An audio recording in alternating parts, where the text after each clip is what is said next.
we're going to talk for about the next 35, 40 minutes. And I know you've probably done 1,000 lunchtime webinars, it feels at this stage. You know, you all jump on and there's a slideshow and some guy's going to tell you how he's made such an improvement. We're not doing any of that kind of stuff here today. It's just an open, honest conversation between all of us. We've no slides to go through. So, and look, the conversations about finding silver lining in every cloud, when you automatically think of that, you're kind of like, oh, damn shitty motivational posters that you see that like your auntie sends you on Facebook when something bad happens. And like for anyone that doesn't know what it means, simply it's about finding the good in the bad situations. Let's face it, the current bad situation is probably COVID, and in some shape or form, it's probably affected people. It was 202 days ago to this day that Leo made a speech in Washington where he was basically like, country's gone into lockdown. Like that day felt so weird because like you went into the supermarket, there were queues out the door, you couldn't get fucking toilet roll, like a weird thing that all of a sudden just became the norm. The phone networks went down, it kind of got a bit and doomsday, and then there was like these voicemails going around like, oh, the army's going out onto the streets, and it's a lot to comprehend of what happened in such a short period of time. Because let's face it, none of us have ever been through a global pandemic, neither our parents nor our grandparents, and like there's a lot that happened in that time. And there's a really good quote, and it's like it's from Vladimir Lenin. It's like there's decades where nothing happens, and then there's weeks where decades happen. And I don't think that's any more relevant to when he said it to what it is today. And like we're all kind of struggling in some shape or form to kind of find that silver lining in what's currently going on. And for some people, it's probably very evident, and then for others, it couldn't be further from the truth. So for the next 35 minutes, 45 mintes, that's what we're going to talk about. I really kind of hope you take more, like you might take something professionally out of it, but really something more personally out of it. And so like I said, chat box is open. Please do drop in any questions you have. If we don't get them today, I'm sure we can share them afterwards and we can kind of fill back in. But I think, Jake, I'll go to you first because we kind of discussed this the other day. Things have changed for you a lot in 202 days. So can you probably give a bit of the context for where things were before COVID and where they are now? Yeah, so when that announcement was made from Leo, I was actually in New York in March. I got engaged and I was over there shooting some videos for a big startup that was based in San Francisco. So I was running a video production company. Everything was going really, really well. I was making a lot of money for like a one-man band. And since March, that has just absolutely disintegrated. Very quickly turned into no money and sitting at home, twiddling my thumbs, checking my inbox, and just kind of, freaking out, I suppose, like a lot of other people. And I guess it was that impetus that kind of made me and Tom start having these weekly calls and kind of ideating and just talking and thinking like there has to be something we can do here to take control of the situation. And I guess try and feel a little bit less helpless. And we were just gifted the idea of a TikTok house from the States, really. And we thought it's going to happen here. So why not just try and put our own stamp on it and speed it up a little bit and just get it going. And I think, as most people probably know now, we did that like a month ago yesterday. It launched and it's been so much fun. Never worked so hard in my life, but it's been so much fun. So that's my quick kind of recap on the last very long 9 months or so, 6 months. Do you think if it wasn't for COVID, you probably wouldn't have been in this situation? You probably would have just kept it your own business. There's no way I would have done it outside COVID. Everything was going really well, and I just wouldn't have had that kind of fire under my ass, I suppose. Tom, similar situation for yourself, or? Yeah, like me. So the office we're in now is obviously not the TikTok house. It's our office on Vagas Street. Me and Jake like share an office, so he's on one side and I'm on the other. And yeah, we were in a very similar situation. Just like video work was sort of going down the drain, and we were basically having weekly podcasts saying to ourselves that we were going to blow up our YouTube channels, being like, our next video is going to do it. And then it's the next one. And the next one. And then Jake sent me a WhatsApp one day and he goes, what if we put together €10,000 and we gave it away to strangers? A bit like what Mr. Beast had done on YouTube. And we thought that would get a load of like Irish media attention. And I quickly was like, I am not willing to put up 5 of that 10K just for the sake of giving it away. But then Jake goes, the next day, will we start a TikTok house?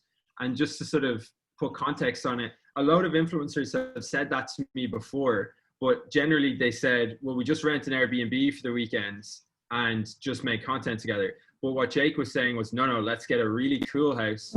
Let's get the biggest creators we could find and let's sort of 10x the idea. And here we are, I guess. Yeah, it's been crazy. It's worked out pretty well though in the meantime. Yeah, a lot of TikToks being made. A lot of TikToks being made. What's TikToks? Yeah, that's a conversation I feel more of us having every day. You're trying to explain to clients like, what's TikTok? And then you show them this, or sorry, the Go House, which I've written down 100 times to say instead of saying the Go House, and they're like, oh, okay, I get it now. Hard not to. Yeah, I suppose Donnie, like in your, I know things in a personal, sorry, in a professional capacity have obviously changed, like all media, but I know personally things were difficult as well during COVID for you. Yeah. Yeah, we so I had a kind of a bizarre experience. I was just going back from maternity leave. I was in my workplace for 1 week after maternity leave when lockdown happened. Um and I was living with my parents for the week that I was going back to work because my husband was away. And they were giving me a hand with childcare. And by the end of that week, it was April at that stage, early April, the end of March, we all got sick. We got COVID. My mum, my dad, myself, and my son Kai. So, God, for about 2 weeks, we were extremely sick, all of us. We obviously, I mean, it was at the beginning time when it was really scary. Like what you were talking about there, kind of brought me back. It was a really frightening time. And well, we didn't think we had it. I mean, there were really obvious signs now, but then we didn't know. Like, my mum had this really fancy Joe Malone air diffuser thing, which her friend had given her, which she had in the bathroom. And I remember on like day 2, her coming into me and being like, I was about to say the person's name, I won't say the person's name, but I think X has gifted me a fake Joe Malone diffuser because I can't smell anything, and I think it's a fake. And I went into the bathroom. I was like, yeah, I don't smell anything either. How weird. And then like the next morning, she brought me down a cup of coffee, and the same thing. I didn't know it was coffee. I thought it was a cup of tea because I couldn't smell it. And yeah, like it just got worse from there. We lost our appetites. We all got sore throats, coughs, headaches, earaches, fatigue badly, like shakes, all that stuff. After about 10 days, 2 weeks, we started to get better, but unfortunately my mum didn't. She got a little better and then got much worse very quickly. And I ended up having to call an ambulance for her on late one night. It was honestly, even now talking about it, I feel emotional. Like it was the scariest thing I think has ever happened to me. Like she couldn't breathe. And it was, like I said, that time, and it was very frightening, and I was waving her off like a person in a hazmat suit came into our living room and was like poking her with a fucking stick down her neck to try and test her, and we waved her off to the hospital where she was for 2 days, and like couldn't see her, obviously couldn't even really get hold of her. Got a phone call halfway through it from her in the middle of the night saying that she couldn't breathe, but she couldn't get up to get a doctor, and no one would come into her for like 8 hours. People were just like knocking on the glass, the doctors, and trying to talk to her through the glass. Anyway, she came home and she has gotten better, but it's been a very, very long journey. Like she has had long COVID, which we've all read about. I'd say it's only in the last month that she started to feel a little bit better. That's good. Yeah, it is good. No, it's positive, but it's been like she's lost like 2 stone and she's fitter than me. She's the kind of woman who's doing burpees at 6 o'clock in the morning, making me sick. And so it was quite a shock. Like my dad is 10 years older and not as fit, and he got better much quicker within a week or two. So I've been taking it very seriously. Like it's been quite different for me when I've been hearing the messages from the government and seeing everybody be much more relaxed now. Is been quite difficult for me. We do not want mum to catch it again. Which could happen. We know now that you only have antibodies for about 12 weeks. So personally, it's been a bit of a roller coaster. And professionally as well, to be honest, I worked all the way through, even when I was sick. It was only about 2 days where I was really sick and couldn't work. And image is just completely turned on its head. Like events were a huge part of what we do. We can't do that anymore. And we've had to put print on hold. But the website, on the other hand, has just taken off. Everybody's at home. People are reading a lot more online. So, and we've started to do virtual events.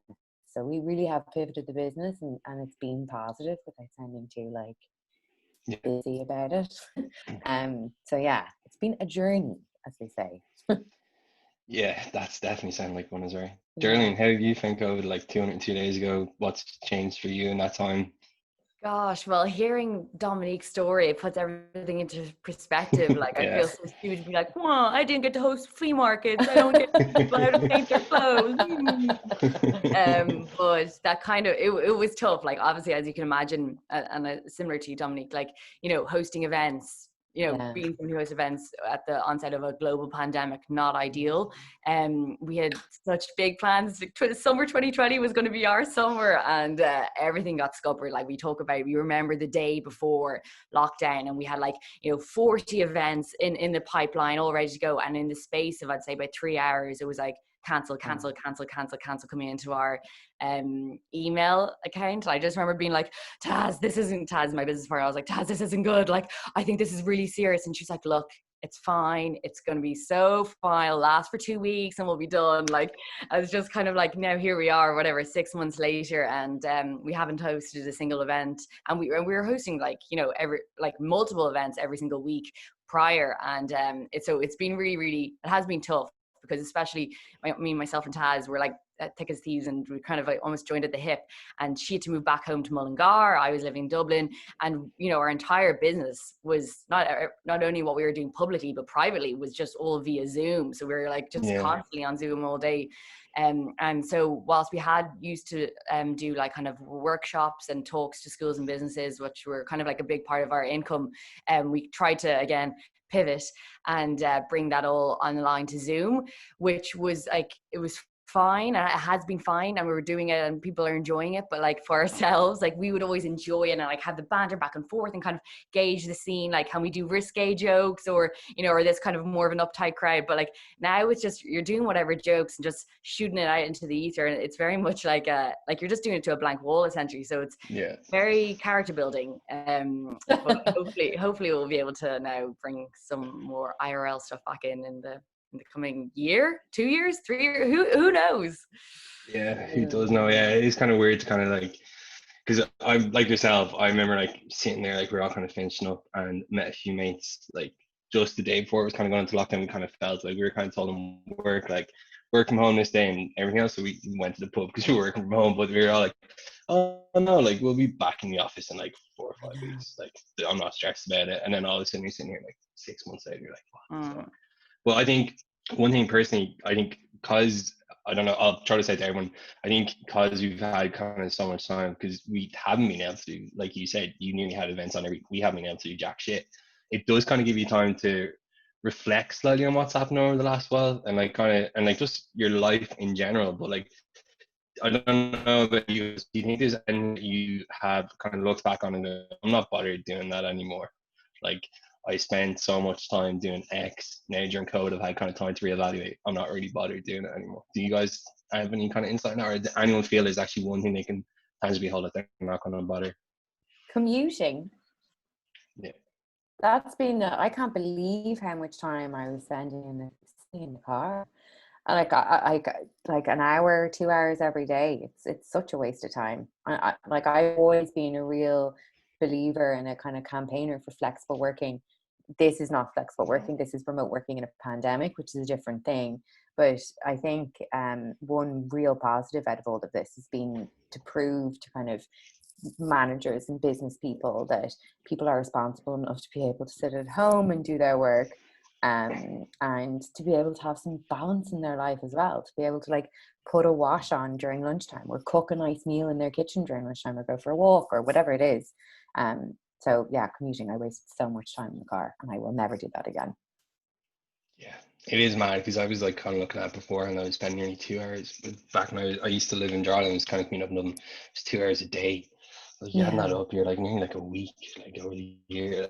So it does, like what you gain from such a wasted time. And I think people kind of justify it as like, oh, it gives me time to listen to a podcast or read something. I'm like, look, it does. It's your own time.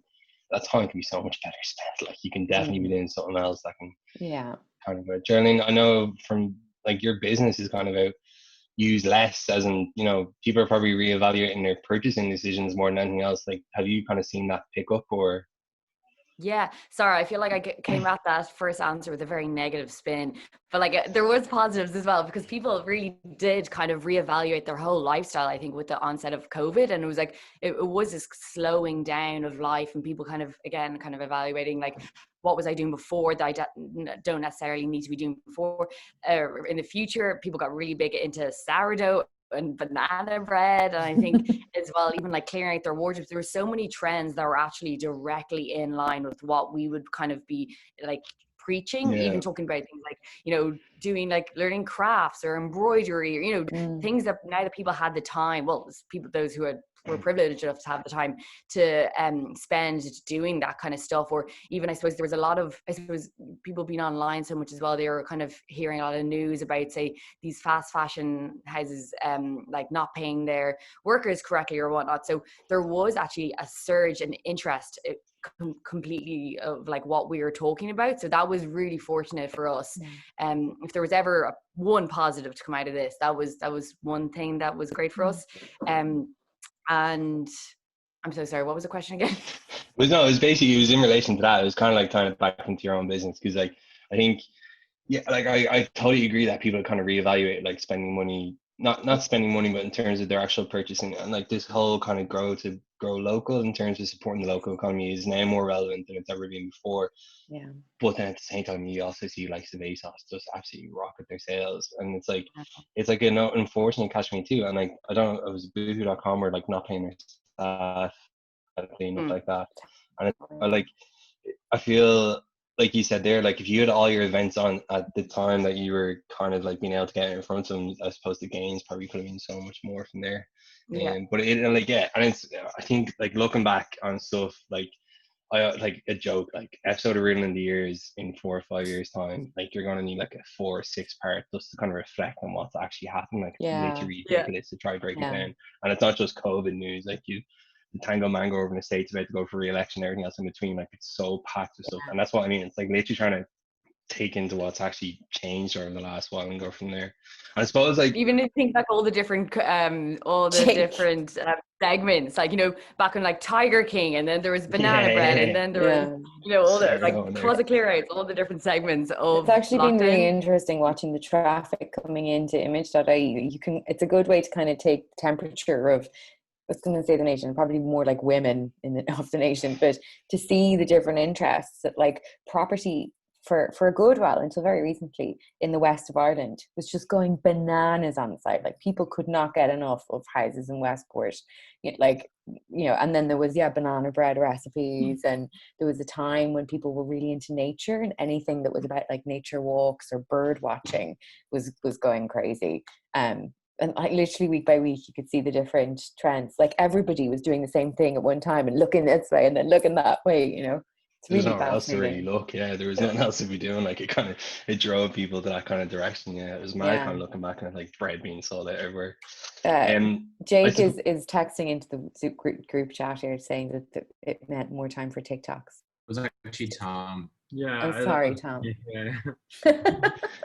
I just spent all my free time thinking about my ex-girlfriends, thinking they weren't worth it. That's all I thought. Gave you all my time to reflect on that. Be honest, is she by any chance? I suppose so. As well, swimming in the sea. Did a lot of that. That's epic, isn't it? Did you do that? Yeah. It's The nice. Vico, the 40-foot, they're great, aren't they? Yeah, they're great. Time to reflect. Yeah, I suppose like because like we've all been kind of faced with this adversity, and like no one's been unaffected. Like, and I think people are just definitely been affected more than anything else. And I think kind of some people, well, not some people, but a lot of people just kind of go through life and nothing bad tends to kind of happen. If you know what I mean, like nothing really kind of can take a step back. But I think this is kind of a level playing field for everyone. Like, look, I know Dominique, you've obviously had a different experience than most in the room, but like, you know, face of the adversity, like what do you think has been the biggest challenge, or not, sorry, the biggest thing you've learned about yourself? Like, is there something that like you've kind of gone like, I couldn't actually even realize I could do that during these kind of times? I suppose Jake and Tom, is there anything from you guys? I missed the question, to be honest. Tom, you go.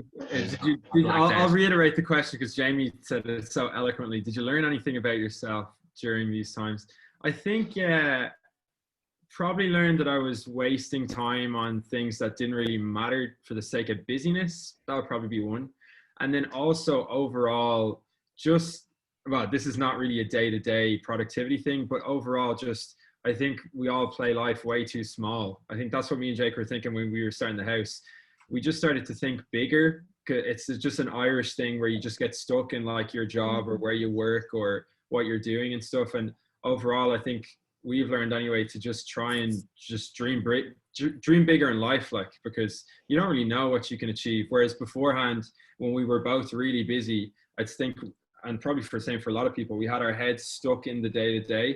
But sometimes you need to, you know, get above water, to use a swimming analogy, and actually just look around and see where you want to take things. Yeah, I think it's also like the whole coronavirus has just kind of proved that everything's relative, and like if you've got a roof over your head and a healthy family and your own health, there isn't really, not to be too cliche, but there isn't really anything else that matters, and everything else is just a bonus. So I think that kind of shook everyone for a while, and people have obviously lost family members and maybe have their own health scares throughout the last few months. And really, if you're healthy and like you get to do anything else, it's a bonus in life, really. Like, it shows what's important. Yeah, I couldn't agree more. I feel like the same way. I feel like it's suddenly all the things I used to stress before about. It's like, what was I thinking? Like, it's, Yeah, exactly. you know, all that matters is that you've got your health and your family's grand and you've got a roof over your head, like you said, or a goat house over your head. A big And safe that double is mansion. all that matters. Yeah. Bonus. It's cheesy, but it is true, actually. It is true. It's really It true. seems like there is that trend towards people, like, as well, trying to balance out the bad. Like, there's so much bad in the world, and like, you know, COVID, it's so scary, and just even if things feel apocalyptic, I think it's safe to say. Yeah. And people are trying to balance it out, even with the whole like support local, like, you know, small things like that, or any kind of positives that people can do. I think everyone's really, well, like a lot of people seem to be really embracing it right now, which is again just something nice to see. Yeah. No, it definitely is. I do think it just kind of puts everything back in line. I suppose, like, given obviously the situation we're in, apart from Jake and Tom in their nice office, they get to share company with each other. Most people on this webinar today are probably working from home and will probably be working from home for a very long time, and like that is something that I genuinely do struggle with on a daily basis. I used to love being in the office. I used to kind of like love. I'm not really one for kind of emailing or on the phone. Like, someone's there, just having like walkovers, and I really kind of miss that kind of social interactions of being in the office. But I suppose for art, like, I know we're all kind of in the same similar boat, but these are any kind of suggestions for people that are working from home to stay, and I think to stay motivated. It's not like get yourself a nice office chair or get yourself a nice desk that has well lit room. It's more so just about staying motivated, because I think that is by far the most difficult thing about work from home, staying motivated. And like the simplest tasks for me when I'm at home just seem like, just drain me so much. Like, and I know probably people I work with are listening to this call. Like, I do get my stuff done, but I'm just saying more so in the sense of like, how do you actually get yourself motivated to do it? Like the same that you wear if you're in the office. Like, yeah, I think like Zoom calls as well are exhausting. It's probably so bad. Yeah. I would classify myself as an introvert, which might sound strange considering I've started a TikTok house, but like I find the idea of being on Zoom calls all day like terrifying. It's like another, you almost feel sort of required to animate a little bit more because you're not getting the in-person sort of energy you might get in a real meeting. And yet after 2 or 3 Zoom calls, I'm just finished for the day. And I guess I'm lucky in the sense that making videos or making TikToks doesn't require 8 or 9 hours of Zoom. But I know there are plenty of roles that, you know, are very like meeting based or, you know, organizing stuff on Zoom. I couldn't imagine doing 9 hours of Zoom in a row. So I don't have any advice. I'm just kind of, I feel you on that one. I think like I totally agree with you on Zoom. Like, Zoom is draining, and like I think like obviously I had to have my camera on for this conversation, but in general I'll actually try to keep it off for as much as possible, because I feel like if you're on camera, I automatically feel I have to like stare directly at you. Like, if I was in a room with you and I just stare directly at you for 45 minutes, you freak the fuck out. But if I'm on camera, I feel I have to go like this the whole time, so you actually know I'm paying attention. Oh, like, sorry, you're staring directly at yourself, which is way worse. Like, I don't look at my face for an hour. It's weird. And you can see people doing it. They're like, yeah, I know what you mean. Yeah, no, absolutely. Yeah, yeah, exactly. This is definitely what I do. No, I find we actually do WhatsApp calls Like I catch up with the team each morning, although I actually haven't done a WhatsApp call. We've just been WhatsApping for the last few days. But we do a WhatsApp call rather than a Zoom, just for that very reason. That I just think it's so exhausting. But I do think it's really important to keep checking in with everyone and to kind of force yourself a little bit, like phone calls especially, because you can become so isolated so quickly if you don't do that. Because there's also, like, you're missing the casual communication. Like, it's you do the Zoom call or the whatever when you have to talk about something for a business reason. But what you don't get is the, like, when you popped into the kitchen or popped to the bathroom and you talk to someone for 2 minutes, you miss all that conversation. So, like, sometimes I just my colleagues are watching, probably like, oh Jesus, she does. But sometimes I just call people and I'm like, yeah, I just wanted to check in, like, how's your week been going? Just catching up, like, not for any official reason, which actually really helps. And I also think, like, this is such an obvious one, but go outside.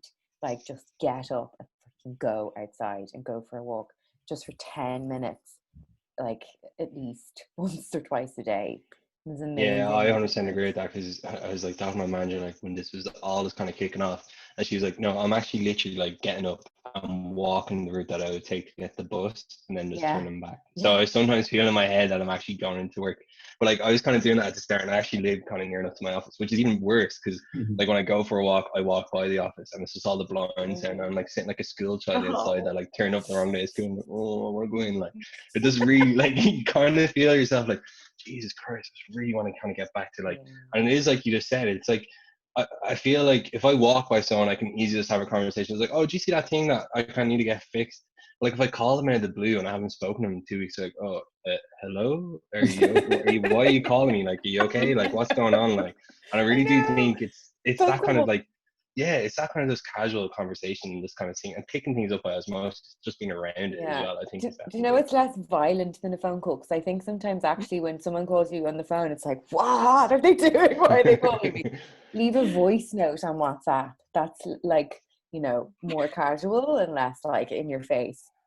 I think what I've started to do is we use Teams in work, so I'll actually, instead of like going, oh hey, can I call you, my like go-to is just to send a GIF, like as like someone waving, like, hey, like, just de-escalate the situation altogether. Like, I'm not even going to get into it. Like, Darlene, have you any kind of motivational tips working on? Because like obviously you're saying your work colleagues with Mullingar, so I assume you probably haven't seen each other since 12th March. She's back, thanks be to God. Okay. She came back, so it was much better then when she came back. But I suppose when I was thinking, I was like, I don't know if I'd have any tips at all. But one thing I'd notice sometimes if I'm working alone is I'll be like, pummeling away the keyboard, like that meme, the cat's like, and but I'll be doing it in silence, and I'm like, God, this is such a crap day, and like I've got so much work to do. But just turning on a good playlist, I'm like, wow, suddenly it's a fun thing to do, especially when you're working from home. Like, this is something that you can do that you couldn't do in an office, like blare out Celine Dion, whatever it is. Maybe, I don't know, maybe not Celine Dion, I don't know, think of something. But I just think good music, and it can change the mood. If anyone's looking for a new album, Pillow Queen's new album is highly recommended. It's absolutely brilliant. I do have to say so. I suppose, like, Celine Dion. I like 2 or 3 questions. I suppose. Goat House, said it again. Go House. Look, you've only a few months left of the year, but does this go into 2021? What's the kind of future for you guys? Where's it go? Yeah, so we set it up initially like as an 8-week thing, just because we didn't know how it was going to go. We didn't know if people were just going to, I don't know, kick us out or shut us down, or we just didn't know what was going to happen. But based on the first month, I think it's definitely going to rock into 2021, and there are some very secretive conversations about expanding across the world with some people. So it's absolutely outgrown all of our expectations. Are you going to go back to the video production business? Like, just spin this back totally on its head, video production, COVID, load of shit hit. Editing videos is like one of the most relaxing things I can do in my life. Like, there's just this weird thing, you get in the zone. It must be like writing for a writer. It's just so kind of flowy. So I would always like to make videos, and it's costing us a hell of a lot of money to keep this house going. So if anyone needs a video, give me a call. Yeah, I hopefully I'll make videos in some way forever. Definitely. Tom, what about you? Yeah, like I'm much the same as Jake. Like we both really enjoy it. It definitely does feel weird when you start something else. Like initially, anyway, the previous business can seem like a bit of a pain, just because you're like, oh, I'm moving on and I'm trying something else, and obviously you still need to keep the other thing running, and you still Mm. like you have people there, just like everybody else on the call. You have clients who are reliant on your work and everything. So, but yeah, I'd see myself probably the same as Jake, probably moving away from it. But for the moment, yeah, like still enjoying it and still enjoying making videos for people. Like so, like it's always good to have the just basic client interaction, doing work with other people. I just really like working with other people. It's just very. It's a great way to meet people as well. I think like we're Yeah. lucky in that sense that we've probably both met a lot of people over the last 2 years we've been working, and yeah, it's one of probably the perks of the kind of freelance world that you don't really think of. You're not pinned down. You get to meet lots of nice people and work with them.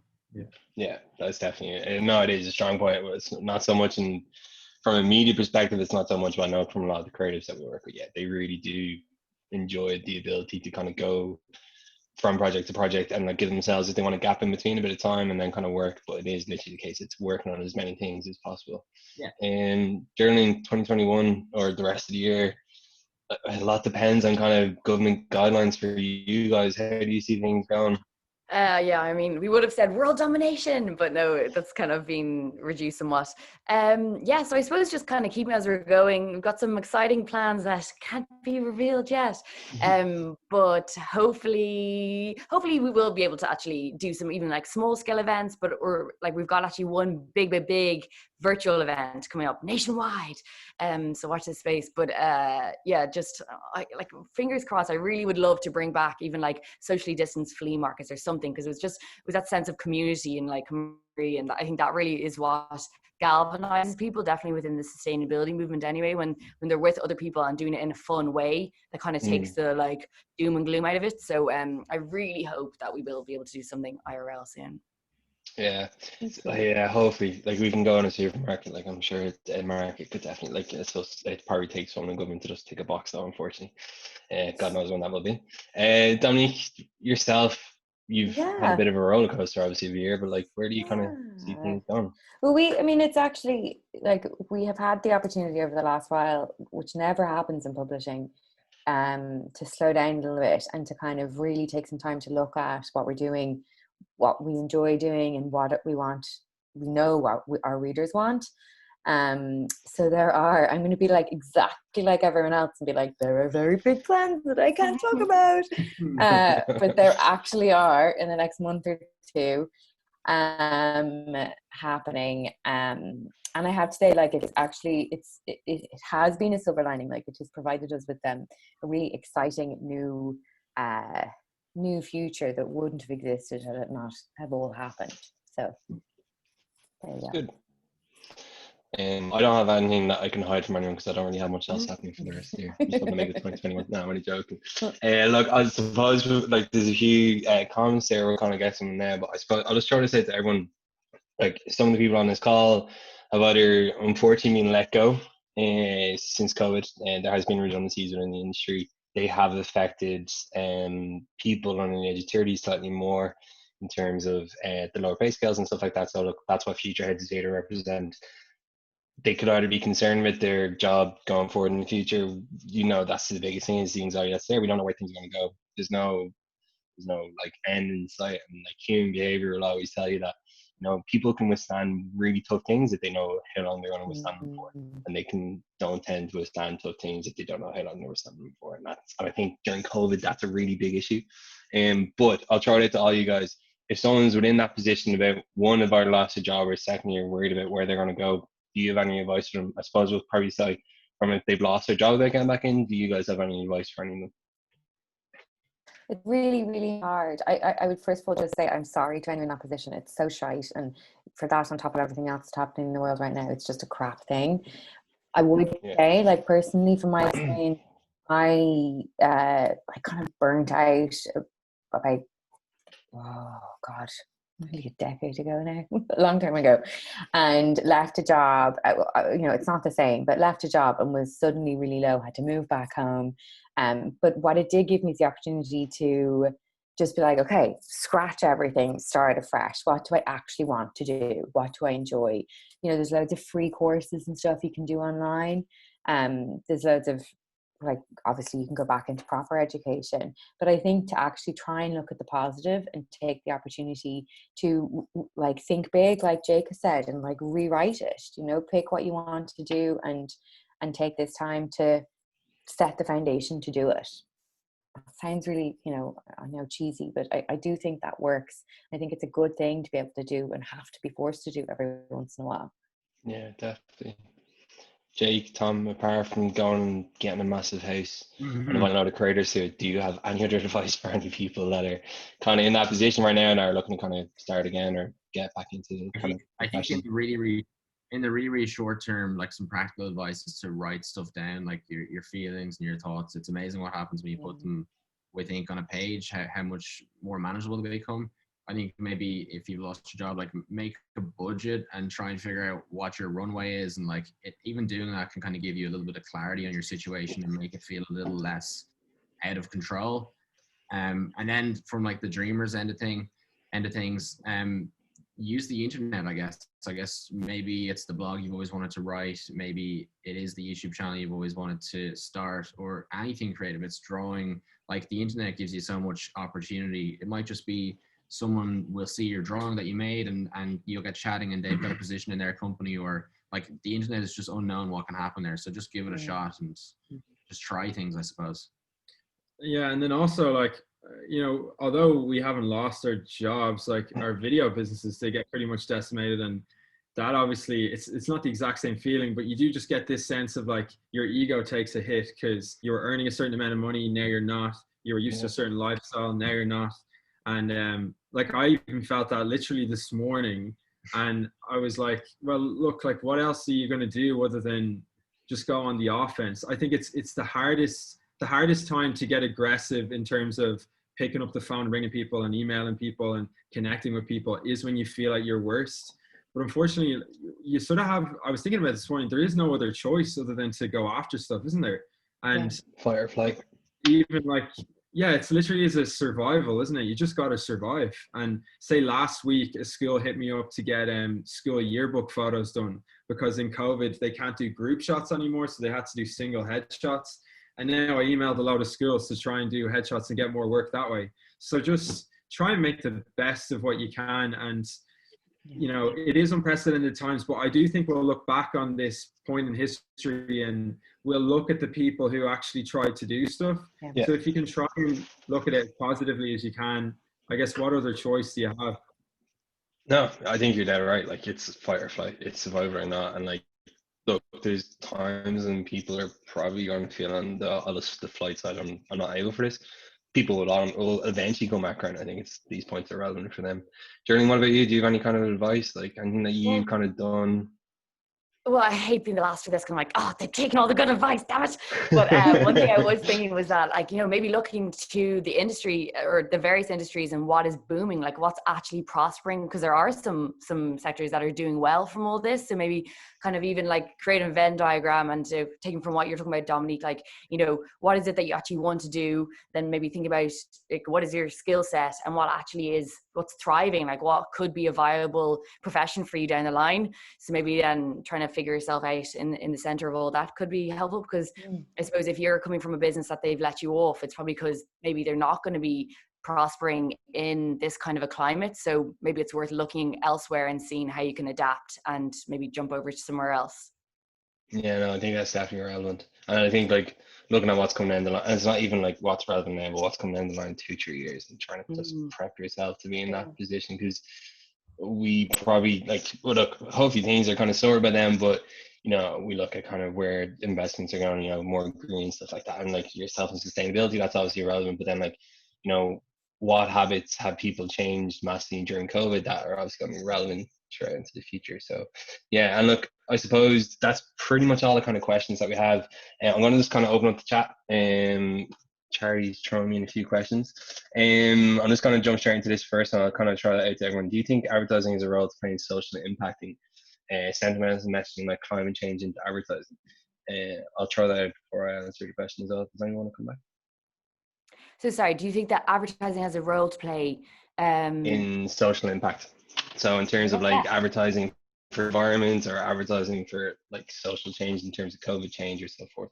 Yeah, 100%. I think like that's kind of, I think how we got into this whole thing, like I suppose we didn't mean to be, but I think how we've been appealing to people is in marketing methods. Like, you know, we've tried to put like a positive slant on what is a really dark kind of story and situation and problem. And I think kind of the way you appeal to people's, I don't know, values or, you know, sense of sensibility or whatever, that's how you can get people involved and really make them change their own habits. So I suppose, yeah, definitely advertising and the way in which you kind of talk to people as well. And like, again, with us, it's specifically like we were so strong about we don't want to be preachy. Like, I don't want anyone preaching to me and like being like, oh, no, like you have to be perfect or else you're not welcome in this community. So that's a real like tact that we took and it seemed to work. So I think kind of thinking about who your audience is and how you can actually appeal and generate kind of some behavioral change, that's so important. Yeah. I think advertising, when it's good advertising, holds a mirror back to society, and when it's even better advertising, it pushes society forward a little bit. So I think it's crucial that advertising plays a role in all of that messaging and the things that people care about and the things that people want to see change with. Yeah, and like I think there's so many examples of when advertising has probably been slightly ahead of the curve and the backlash that they receive. And they might be ahead of the curve for us personally. There might be values that we all agree to, but they might be values that are kind of the norm within society. Yeah. And, you know, if we think back to years ago, it was like the rice was cereal and the family was a mixed family, and that like got so much backlash. But like that's how it should be perceived, and we should be able to be openly accepting to them. And I think when we think of advertising as an impact on society, I think they're like the real kind of key kind of things that we can easily pick out and show, look, this was 4 or 5 years ahead of its curve. It's about getting there and kind of bringing it forward. I'm just kind of going to jump back in. A lot of people agree with you, Jake, about Zoom calls are a load of shit. So fair enough there on that one. Cormac's kind of gone creativities. Yeah, like Cormac's basically kind of going to the message that like it's really hard to kind of, I feel like, and I totally agree, it's really hard to kind of pull yourself back into, you know, that kind of meeting room where you're doing it. Like I don't work in, like, I'm a media person, I'm not in the creative side of things, but I can imagine to a copywriter and art director in a room over Zoom call trying to like be creative and have that inspiring conversation can be really, really difficult. And then I suppose, look, we'll go with this question on the last one and we'll kind of finish up. And he goes, any brands that you've been really impressed with over the past few months in terms of either how they've handled the pandemic or how they've made light of the pandemic? Unpost jumps to my head. I think they've done a really amazing job. Like they've kind of done a lot of campaigns that have been brilliant, but they obviously also going down to actually the individuals throughout the lockdown that were going around and helping people, you know, not just being postmen and women, but like checking in on the elderly and the newspaper deliveries and all that kind of stuff. Yeah, they've really kind of taken their, I keep wanting to use the word pivot, but it's just such a cliched word at the moment. But they did kind of use what they were good at, like Geraldine was talking about with the Venn diagram, and they really pushed their business forward. And like if you said Unpost, you know, it's such an old-fashioned business. Like you'd be like, they're just on the way out, really. But it doesn't feel like that anymore. It feels like they were a real big part to play in the pandemic. Yeah, Unpost has definitely been on 2016 they got their new CEO. Ever since then he's been massively on the up, and I think the kind of COVID and the pandemic has definitely kind of shown that. People within the business community might know that, but people just day-to-day life have really kind of picked it up. Geraldine, Jake, Tom, have you seen any brands that you think have been offered kind of relief and comedy in the situation, or just in terms of being supportive and how to live our lives during this? I think Super Value kind of stands out for me. I think it probably might just be biased because I do all my grocery shopping there. But I just remember when we went into lockdown, like that was pretty much the only place I went besides my house, and they were always being so careful, and like they were essentially feeding my family and keeping us alive, if you want to get really dramatic about it. And yeah, I don't know, they just won my heart in those 6 weeks, and I'm not sure if they did any cool campaigns around it or not. But I just love them for that. It just kind of felt like a community, and they were kind of keeping us safe and fed, which was really cool. Their campaign that they did with the GA, I thought was amazing. So they tied up with GA to kind of use the GA as the kind of like a community basically, just being able to like deliver like meals to elderly people and stuff like that. I thought that was really, really good. Again, kind of showing a practical way of kind of the brand and what it kind of stands for. Tom? Yeah, none really come to mind off the top of my head. Yeah, like I remember at the start when there were some businesses essentially trying to profiteer off the pandemic. That sort of like whittled away pretty quickly, and I think the whole social conscience really came out of people when we realized that this was going to be like an actual long-term thing. So off the top of my head, I remember some places giving out masks for free and stuff like that. But yeah, I can't really think off the top of my head who would be amazing. Yeah. Geraldine? Honestly, my mind is drawing blanks. I'm trying so hard to think. All I can think of is Simon Harris. I just feel like he's The brand, yeah, he's done pretty well. oh my God. I know obviously he did well as when he was. No, you're right though. I think of him No, too. yeah. Oh my God, but like, even his Instagram, I don't know if you guys Yeah, follow, like it I added do. so much light to my day. Like he's like, Yeah. happy birthday, Mom. Thanks for always dealing with me when I'm moody or whatever it is. I'm like, who is this guy? Like, how is he a minister? But I honestly, I feel like he's added a bit of light to the darkest days. Yeah, The Irish Distillery Company, they started making hand sanitizers really early. Yeah, IDL did, yeah. So they were great. Yeah, they pivoted their business where they based like ethanol is alcohol, so it's obviously within the mix.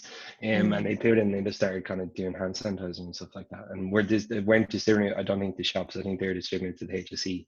So whatever you're seeing within the kind of the public health experience was probably from them.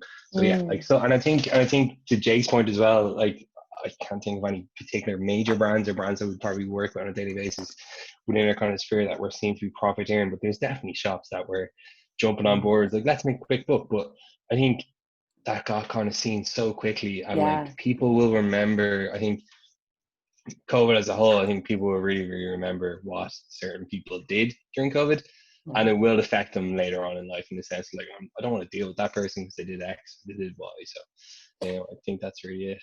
Do you remember, sorry, just so funny, do you remember the compilation, did you see the compilation video that it took like loads of different brands? It was probably in like April or May, and it was that ad that like so many brands did, the exact same ad. It was like, a sun rising, and it was like, we've seen dark days together, and then like think to music, but there is likeness ahead, we're in this together. And they just took like 3 seconds from like 25 different brands and made the exact same ad. No. Yeah, I think I like a lot when I seen a lot of that stuff, I was like, thankfully it wasn't really in the Irish market. Some of it was, but a lot of it wasn't. And I was like, I remember looking over the States and I was like, oh, it's like a template. Yeah, it was just it was a bit weird. But look, I understand. Like, yeah, I get it. Like, I can kind of see why some people are struggling to get it. But yeah, it was what it was.